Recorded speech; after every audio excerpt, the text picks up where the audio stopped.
Michée, chapitre 7. Malheur à moi, car je suis comme à la récolte des fruits, comme au grappillage après la vendange. Il n'y a point de grappe à manger, point de ces primeurs que mon âme désire. L'homme de bien a disparu du pays, et il n'y a plus de juste parmi les hommes. Ils sont tous en embuscade pour verser le sang, chacun tend un piège à son frère. Leurs mains sont habiles à faire le mal. Le prince a des exigences, le juge réclame un salaire, le grand manifeste son avidité, et ils font ainsi cause commune.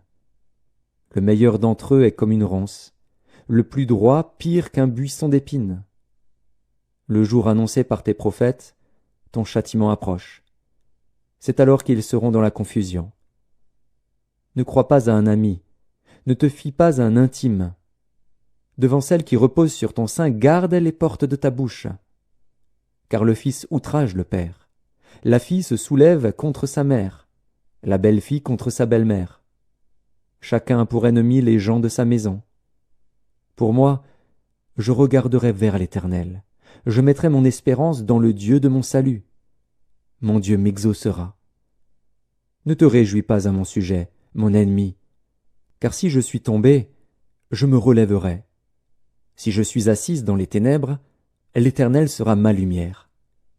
Je supporterai la colère de l'Éternel, puisque j'ai péché contre lui, jusqu'à ce qu'il défende ma cause et me fasse droit. Il me conduira à la lumière, et je contemplerai sa justice. Mon ennemi le verra et sera couverte de honte, elle qui me disait « Où est l'Éternel, ton Dieu ?»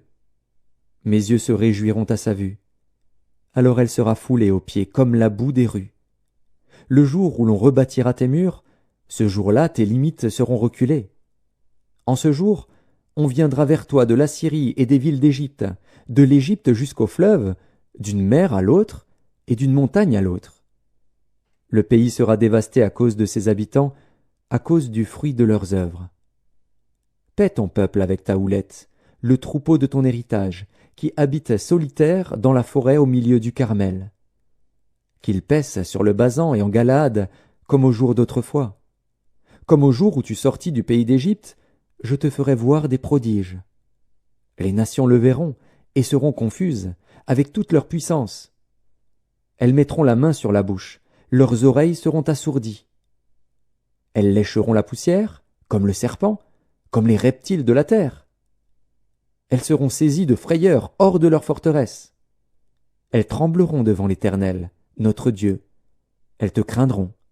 Quel Dieu est semblable à toi, qui pardonne l'iniquité, qui oublie les péchés du reste de ton héritage? Il ne garde pas sa colère à toujours, car il prend plaisir à la miséricorde. Il aura encore compassion de nous, il mettra sous ses pieds nos iniquités. Tu jetteras au fond de la mer tous leurs péchés.